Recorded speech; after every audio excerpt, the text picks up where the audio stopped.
ఇవాళ రేవంత్ రెడ్డి గారు సింగరేణి పైసలు తీసుకుపోయి ఫుట్బాల్ ఆడుతున్నాడు. నీ అయ్య సొత్తాన్ని తీసుకుపోయినావా?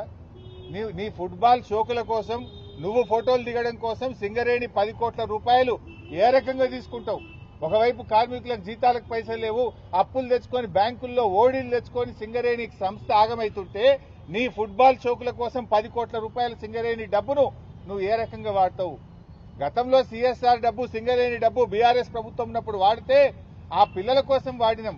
సింగరేణి పిల్లలకు ఒక మెడికల్ కాలేజీ పెట్టడానికి వాడినాం, లేదా ఒక స్కూళ్లు కట్టడానికో కాలేజీలు కట్టడానికో మంచినీళ్ళు ఇవ్వడానికో వాడినాం. నువ్వేమో ఫుట్బాల్ షోకుల కోసం వాడుతున్నావు. నువ్వు ఫుట్బాల్ ఆడడానికి సింగరేణి డబ్బే కావాలా నీకు? సింగరేణి కార్మికుల కడుపు కొట్టాలన్నా నువ్వు? ఏ రకంగా నీకు మనసు వచ్చింది సింగరేణి డబ్బులు తీసుకోవడానికని నేను అడుగుతా ఉన్నా. ఇది దుర్మార్గమైన ప్రభుత్వం. నువ్వు ఫుట్బాల్ ఆడడానికి రాష్ట్ర ప్రభుత్వంలోనే 5 కోట్ల తీసుకుపోయి స్టేడియం కట్టుకుంటావు, సింగరేణి 10 కోట్లు తెచ్చి ఆ మెస్సీతో మ్యాచ్ ఆడుతా అంటావు. ఎవరయ్యే సొత్తని సింగరేణి పైసలు డైవర్ట్ చేస్తా ఉన్నావు? సింగరేణిలో జీతాలు ఇద్దామంటే పైసలే ఓడి తెచ్చుకునే పరిస్థితి ఉన్నది, నువ్వు 10 కోట్లు తెచ్చి ఫుట్బాల్ ఆడతావా? ఇదేనా ప్రజాప్రభుత్వం? ఏ రకంగా దుర్వినియోగం చేస్తావని చెప్పి నేను రేవంత్ రెడ్డిని అడుగుతా ఉన్నా. రేపు బీఆర్ఎస్ వచ్చినాక ఈ ఫుట్బాల్ మ్యాచ్ల మీద, ఈ ఫుట్బాల్ మీద పెట్టిన 110 కోట్ల మీద రేపు ఎంక్వైరీ వేస్తాం.